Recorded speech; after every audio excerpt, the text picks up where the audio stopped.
front of me is Redmi Turbo, and today I would like to show you how you can switch on and use keyboard Clipboard. Begin by launching your keyboard and clicking on Clipboard at the top of it. Then use this switcher at the top right corner to activate it and go back thanks to this arrow at the top left one. To use Clipboard, copy or cut any text. And to paste it right away, click on it at the top of your keyboard. To paste it later on, click on Clipboard and tap on your text here.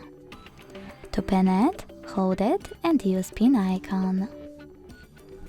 You can unpin it the same way. To delete it, hold it again and this time use delete icon. Lastly, to disable Clipboard completely, use the same switcher as before.